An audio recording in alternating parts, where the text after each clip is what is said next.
Okay, so I'm Barry Lenson from Classical Archives, and I'm really pleased today to be able to speak with Aliana de la Guardia from Guerilla Opera about both her own upcoming projects and also what's going on with Guerilla Opera, and also a bit, go into a bit of detail about the recording of the new opera Rumpelstiltskin, in which she is charged with singing the title character's role.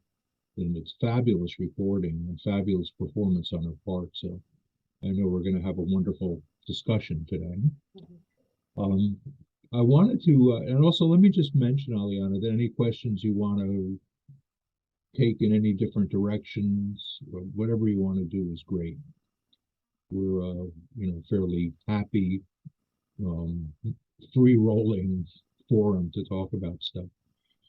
So with that said, can I ask you to tell me a bit about Guerrilla Opera, when it started, what its goals and purpose are? Yes. So Guerilla Opera, we are a contemporary opera ensemble, and we commission and perform all new operas written specifically for us. And also from time to time, we look for works that fit our instrumentation and produce new productions of that. And we have been around for 16 years. This is our 16th season. We began in Wow. 2007. During that time, and with some of the works and projects we have in progress and development, we have over 40 new works and of varying lengths, representing over 30 composers. We have over 110 performances, mainly in Massachusetts and Boston, but also in different parts of the country and New England. And what else? We are a diverse and eclectic company. We're very experimental.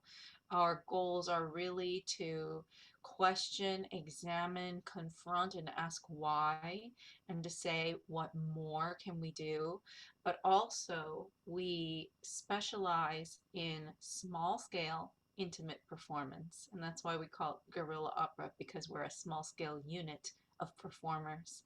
Hmm. And we produce everything in a small scale, sort of like black box theater style, sometimes alternative venues. And that is really the goal. Our goal is not to make large opera, our goal is to make opera small, to give audiences visceral, really dynamic experience, up close experience. And that is really our strongest skill set. Of the various places where you perform, is there one that's kind of your home base or central theater, or not? Well, we were in residence at the Boston Conservatory at Berkeley for about 11 years, and that was a very fruitful relationship and gave us 15 world premiere operas, gave opera industry 15 world premiere operas. And but since then, since 2018, we've been out in different communities, collaborating with different kinds of venues to reach different parts of Boston and different parts of Massachusetts. So we're really expanding into more alternative venues and more venues around Massachusetts. Okay.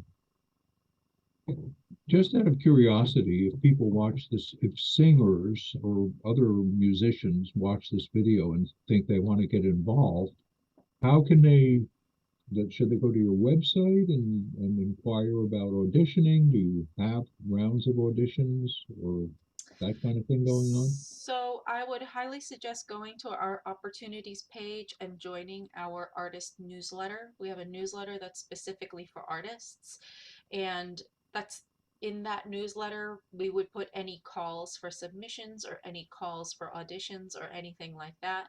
And additionally, that newsletter is a monthly newsletter where we collect opportunities for artists, grant opportunities, professional development opportunities, calls from different organizations that come through our inbox. We collect them and we send them back out because we don't know if all our artists are getting those, are getting notice of those opportunities either, and we want to keep supporting our community. That's wonderful. Wonderful that you're supporting not only your own company, but the larger community of performers. Yeah. That's great.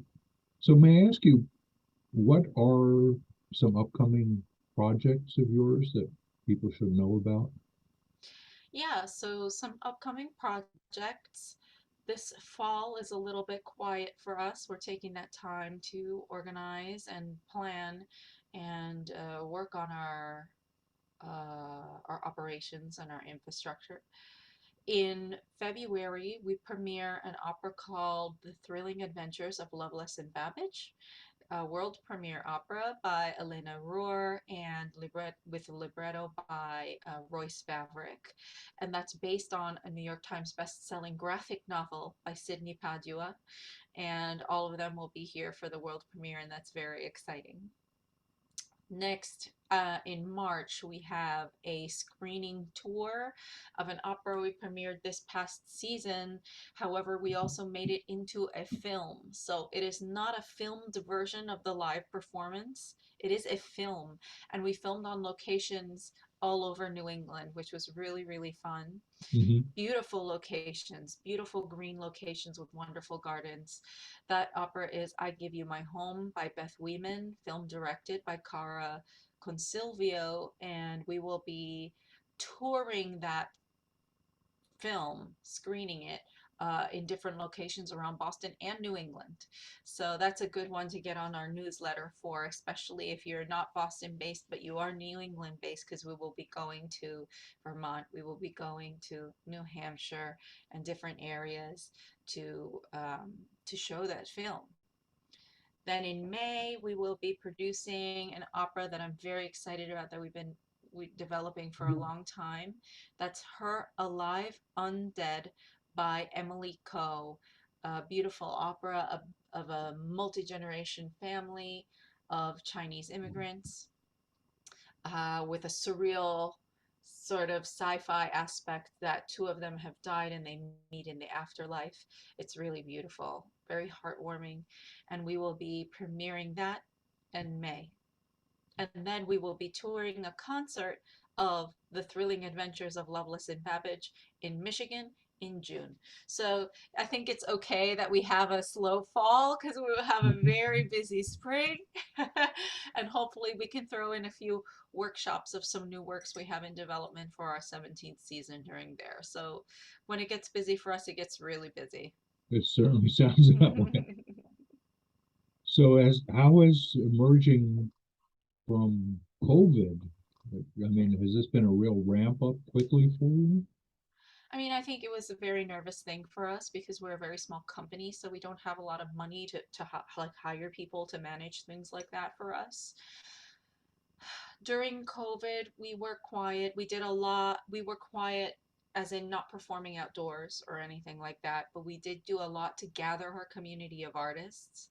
We gathered our own community, the Guerilla performers, and we had gatherings to make us feel connected and together so that we could continue to feel connected and together. Then we would gather our communities. We had professional development opportunities for librettists or people who were fashioning librettos or any kind of text that they are writing to be set to music. And those were our libretto labs. And we also had an 8-month writing collective for people who were actively trying to complete libretti to be set to music. And then that was a large part of our COVID is was that kind of community gathering. And then we did a couple experimental works that involved only one or two performers and a crew, a very skeleton crew, maybe just 2 or 3 people. So it would be like 5 people running our show total, including the performers. And slowly we became more. Um, and it wasn't really until September 2021 that we came out and started performing in the public. And the main thing is that, I wanted to make sure that our performers felt comfortable and safe doing that and that we could provide a like an atmosphere that made them feel safe as well. So, Boy, are you busy. That's fabulous. It really is. well, also it was our 15th anniversary season, so we had, we were going all out. We had a live production of Ellis, we had a live production of Fractured at the Museum of Science, and then we had community engagement events through the Haverhill Public Library. We had in Haverhill, Massachusetts. We had what more? We had from January through May a monthly streaming series that featured not only Guerilla Opera's performances, but members of video works from members of our community that submitted. So it was kind of a festival of new works performances, and and then in the spring, we were doing several workshops of new works. We did workshops of I Give You My Home. We did workshops of Thrilling Adventures. We did a full reading. We did a full reading of Her Alive in July. And then we premiered the a live performance of I Give You My Home at the Nichols House Museum. So that kept us very busy, but it was our 15th anniversary season and we wanted to offer a lot in order to celebrate that we've been around for so long and that we survived COVID and we survived a recession, in 2008. And, we've been going very strong, and we feel like we have a lot to contribute to the arts landscape, and we have contributed a lot. And, we're all very proud of the work that we've produced with Guerrilla Opera, all of us that perform with Guerrilla Opera. Well, it's a wonderful path. I know so many kind of smaller companies, do another Marriage of Figaro and another La Boheme and, maybe Il Matrimonio Segreto or one of these things. They kind of, trod a well beaten path. So I think it's really admirable that you've said about this in a different kind of way. And also it's admirable that it's working. So even better. So can I ask you about yourself? Your own background and experiences that led you to this role that you've assumed now with Guerrilla Opera. Yeah. Well, as a youth, as a young person in middle school and high school, I was much more interested in acting and being in the plays and things like that. And that's what I wanted to do. I really wanted to be a film actor. And, but I always did music. I played violin in elementary school and in middle school. And then I played the upright bass in the middle school string orchestra. And around that same time, I also started to do choir. So I really started to build an affinity for music and performing music. When I went into high school, of course, wanting to do all the musicals, I still sang in the choir. Um, my voice became stronger and stronger, and then I got into the select choirs. And at one point, I performed in a one act play that where I had to sing like I had to invent a little scat song. The whole play Mm-hmm. was in gibberish, and so we were not speaking any language that anyone could understand. And in the middle of the play was a scat song that I had to invent on the spot. And my chorus teacher was there, and she said, "Well, you have a very nice solo voice, and you should think about taking voice lessons to try and develop it a little bit more." And I said, "Okay, what are those?" Because I had no idea. And like, I didn't come from an arts background. My family didn't either. And I really didn't know that you could take voice lessons in the same way, singing lessons in the same way you could take violin lessons, or the way I took bass lessons. And after that, it was just the trajectory, right? I had a really great teacher. We explored my voice. We learned that I could make this extravagant operatic sound. I already had experience speaking Spanish. My family's Cuban. I'm a Spanish speaker.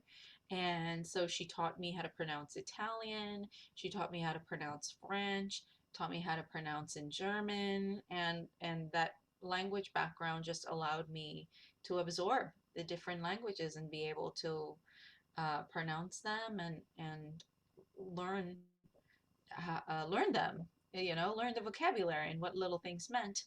And the rest is history. I started taking voice lessons shortly before I had to decide where to go to college.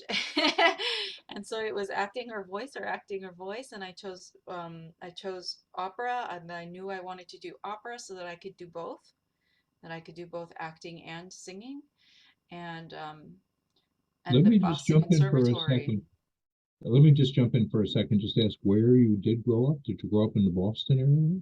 I grew up in New Jersey. So I grew Oh, up okay. in North Jersey, right under the Hudson River, sort of Okay. like suburbs of New York. Yeah. Sure.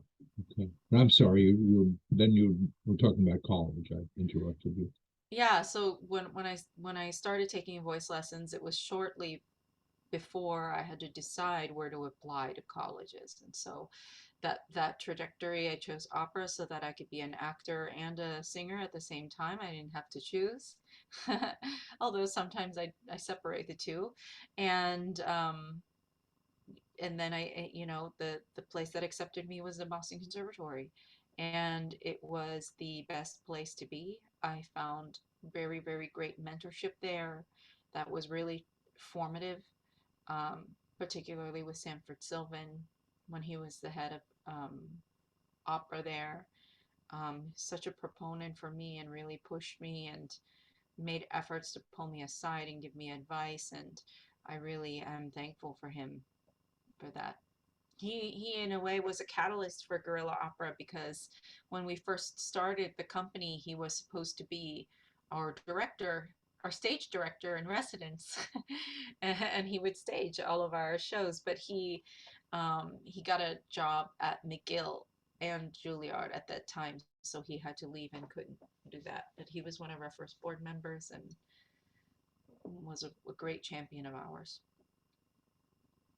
That's terrific. I know the last time we spoke, I mentioned to you that back in 1974, when I was at Tanglewood studying with Phyllis Curtin, the head of the program there for the summer, Sylvan was in the program, and then also I got my own undergraduate degree from the McGill Faculty of Music, so I missed him there, but I certainly have a long exposure to his career, and Yeah, I know he's had such an impact on so many people yeah. have had during his life. He did, so that's wonderful. I need also, I shouldn't say I need, I would very much like to talk to you a bit about the opera Rumpelstiltskin, Yeah. because actually that was where I first encountered your singing and your performing, and that actually was what led me to want to interview you for Classical Archives. Mm. So, at the risk of asking too vague a question, what can you tell me about Rumpelstiltskin and how that intersected with guerrilla opera and your own performing? I know that's a very open-ended question, but can you give it a go? Sure. Well, I'll just start by saying that Rumpelstiltskin is the story that is based on the Grimm's fairy tales that is reimagined, and a new libretto was written by Marti Epstein and also Greg Smucker. The opera was written by Marti Epstein, and it was, I believe, the third or fourth opera we've ever performed. So something that we do in guerrilla opera is that occasionally we'll go into our past operas and we'll bring one back into a new production that we feel is exemplary of our ensemble and our work, and also that um, at the time we performed it, probably didn't have that much of a budget, or maybe that many people didn't see it, and we want a little bit more of a platform for that work. And so for this particular time, we chose Rumpelstiltskin. And we premiered it in 2009. It was written in 2008, and when we performed it the first time, it was, we've performed it in so many iterations. Actually, the first time was a live performance where I'm Rumpelstiltskin and I was dressed as Rumpelstiltskin inhabiting a character. Second time we performed it with shadow puppets. The third time we performed it was live oratorio style with animation in the background. And so our favorite way to perform this is actually not to perform this, because we filmed, we turned the animation into a film, an animated film, and put the mastered audio from that we recorded for the studio album underneath it, and that is a really beautiful way to experience the opera. And there is, of course, a commercial release of the opera now as well, right? That's right. That's right. We have a So, commercial release of the opera uh, on Parma Recordings on their label Navona Records. And this is actually our second release because we have another opera that is released on Navona Records, which is Loose Wet Perforated by Nicholas Vines. okay.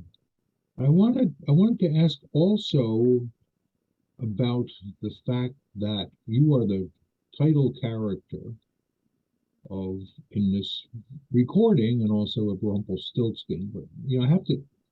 I guess maybe it's because of my age or my generation. When I when I heard there was an opera based on Rumpelstiltskin, I thought, okay, Rumpelstiltskin is going to be sung by a bass baritone. My mind just plugged in this, a whole lifetime worth of faulty assumptions. Um, but Rumpelstiltskin is still the character is still a man, right? Or is that amorphous? But it's sung by you, a soprano. So is this somehow in a line with the long history of trouser roles in opera, with male characters being sung by women, or is this some kind of new break, a new direction? I think probably everything. Everything you said. Okay. I know that a lot really comes up when there's unusual inhabiting of genders in opera. But I think for Marty, it wasn't necessarily a question of the character's gender. I think it was just that Marty wanted the character to be unusual. And so she wanted the character to have a high light voice, and to have a strange turns in the voice so that it's a little bit jarring and disjunct. And also because Rumpelstiltskin is a kind of strange magical creature, I think that the obscurity of the gender is important because it's really not about that. And another thing that I'm realizing slowly is Rumpelstiltskin's obsession with children, having a child, and his obsession with needing a mother. I think further helps to obscure the gender and his leanings towards feminine figures and what is traditionally thought of as feminine wants, right? The wanting to have a child. Um, so, in that way. So it wasn't about, I don't know that it was about trouser rolls, but it was more that Marty wanted to see me inhabit this role. A little bit more personal, I think. I find it very, very moving. I was very, I had, again, a set of expectations. Oh, Rumpelstiltskin, it's going to be one of those children's operas with, characters flomping around on the stage. But suddenly there's this intense desire to have a child that permeates the work, and it's very, I find it very moving. I think it's just wonderful. When people ask me about that, I really am adamant that Rumpelstiltskin is not a children's opera. Right. And it wasn't written for children. It was written from a mother's perspective and from a mother's need and want, and it's dark. It's a little bit dark. Yes. The Grimm fairy tale is very dark. I mean, this is not as dark as the tale gets. But Rumpelstiltskin dies at the end. There's a tragic kind of cycle that happens with the child at the end too. I don't want to give away too much, but it really is a tragedy. It's not like a little uplifting thing with like clowns and monsters stomping around to entertain children. It's a very serious opera. Yeah, I couldn't agree more. I think it's really, really wonderful.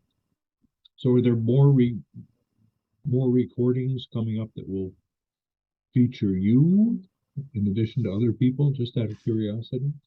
So there is a recording coming out of I Give You My Home, and that is an opera that it is a monodrama that was written for me. And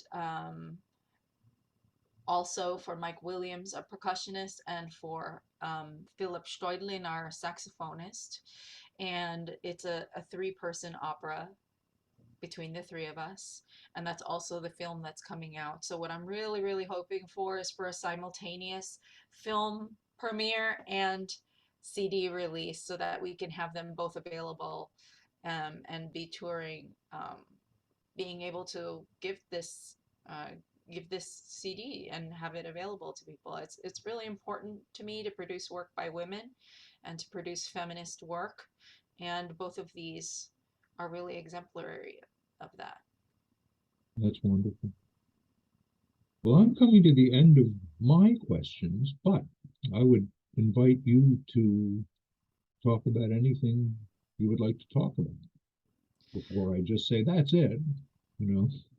Well, before this ends, I really just want to shout out everyone that is on the Rumpelstiltskin album that helped us create the album: Lilith Hartunian, Philip Steudlin, um, Steve Moroto, Mike Williams, who's a co-founding artist and the manager of our ensemble, Britt Brown, who sang Gretchen, The Opposite Me, Brian Church, who sang The King, and Emily Thorner, who sang The Miller, the father of Rumpelstiltskin. So the father of Rumpelstiltskin is also is also a soprano voice. And I also want to say that when we perform this opera, it's in memory of Matthew Truss, because that role of the Miller was premiered by the male soprano Matthew Truss, who passed away in 2019, whom we all miss, who was such a lovely, lovely, lovely person and an unbelievable, powerful voice. And and to Joel Gordon, who was our engineer on that, and to our several producers that came in and out, Tay Kim, Dan Van Hassel, and Marti Epstein, of course, for writing us that wonderful opera. And to just get on the Guerilla Opera newsletter. Even if you're not local to Boston, get on the Guerilla Opera newsletter, because we live stream all the time. We have online offerings. You can be familiar with our work and know what's going on with us. We have gatherings. You can meet us through Zoom. There's a lot of things we can do. There's a lot of ways to engage with us, even from outside of Massachusetts. So, and we have things in the works. So get on our newsletter. Okay, I have not yet done that, but I promise as soon as we ring off here, I will. And even though I live in your ancestral homeland of New Jersey, we do have occasion to get to my wife and I to get to New England with some frequency. Lovely. So I'll try to keep an eye out for times. Also, Joe McKesson, who is our technical person and promotion person for Classical Archives, lives now in southern Maine. Oh, So very nice. he's a fabulous guy. You'll love him if you meet him. So, That's a lovely um, area. yeah, Southern Maine is really nice.